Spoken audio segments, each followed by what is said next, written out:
সাম্প্রতিক সময়ে বাংলাদেশের রাজনীতিতে উত্তেজনা বেড়েই চলেছে। প্রতিদিন নতুন নতুন ঘটনা আর নিত্য নতুন বহিরাগত উস্কানি।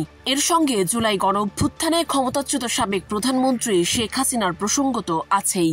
পারফেক্ট ব্লেন্ডের ফ্রেশ মশলা, ভালোবাসার স্বাদ অটুট থাক।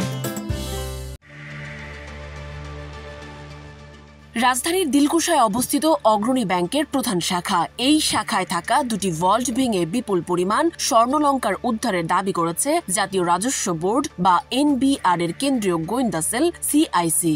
প্রতিষ্ঠানটির কর্মকর্তারা জানান, আদালতের অনুমতি নিয়ে মঙ্গলবার খুলে দেখা হলে ভল্ট নম্বর 751 এবং 753 থেকে মোট 832 ভরি স্বর্ণালংকার পাওয়া গেছে। এই স্বর্ণালংকার শেখ হাসিনার নামে লকারে সংরক্ষিত ছিল বলে সিআইসির পক্ষ থেকে দাবি করা হয়। উদ্ধার করা স্বর্ণের বর্তমান বাজার মূল্য প্রায় 16 কোটি 64 লাখ টাকা হিসেবে ধরা হয়েছে। সিআইসি কর্মকর্তারা জানান, 17 সেপ্টেম্বর গোপন সংবাদের ভিত্তিতে লকার দুটি জব্দ করা হলেও আইনগত জটিলতার কারণে এতদিন তা খোলা সম্ভব হয়নি। আদালতের নির্দেশ পাওয়ার পরই সেগুলো ভাঙা হয়। তবে এরপর থেকেই প্রশ্ন উঠতে থাকে, সরকারি কোষাগারে থাকা এই বিপুল পরিমাণ সম্পদ জব্দের বিষয়টি এতদিন কেন সামনে আসেনি? তাছাড়া আইনের কোন জটিলতায় এটি খুলতে আদালতের অনুমতি প্রয়োজন হলো? ভল্ট বিশেষজ্ঞরা বলছেন, আসলে সরকারি বেসরকারি ব্যাংকে থাকা একটি লকার ভল্ট বা সেফ ডিপোজিট লকার সরাসরি খোলা বা তার ভেতরকার জিনিস জব্দ করা যায় না যতক্ষণ না আইনগত প্রক্রিয়া শেষ হয়। সাধারণত ব্যাংক মাস্টার একটি চাবি রাখে এবং গ্রাহক অন্য চাবি রাখে। একটি লকার খুলতে সাধারণত দুইটি চাবি একসঙ্গে লাগানো লাগে।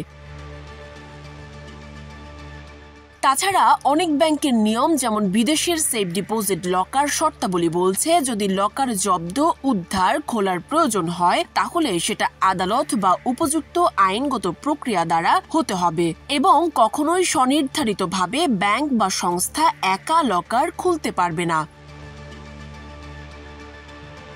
অর্থাৎ যখন কোনো সরকারি তদন্তকারী সংস্থা যেমন ন্যাশনাল বোর্ড অব রেভিনিউ বা এনবিআর, সেন্ট্রাল ইন্টেলিজেন্স সেল বা সিআইসি সন্দেহের সূত্র পায়, তখন তারা সরাসরি লকার ভাঙতে পারে না। তাতে আগে আদালতের অনুমতি নিতে হয়। যেহেতু শেখ হাসিনার বিরুদ্ধে আদালতে মামলা চলমান ছিল, ফলে আদালত তার মামলার রায় ঘোষণা না দেওয়া পর্যন্ত ব্যাংকে থাকা লকারের সম্পদের বিষয়ে প্রশাসন চাইলেই সিদ্ধান্ত নিতে পারেনি। এখন যেহেতু আদালত শেখ হাসিনার সকল সম্পদ জব্দ করার অনুমতি দিয়েছে, ফলে সেই অনুমতি সাপেক্ষে দীর্ঘ সময় পর শেখ হাসিনার রেখে যাওয়া ভল্টের স্বর্ণালংকার বের করে জব্দ করা হয়েছে।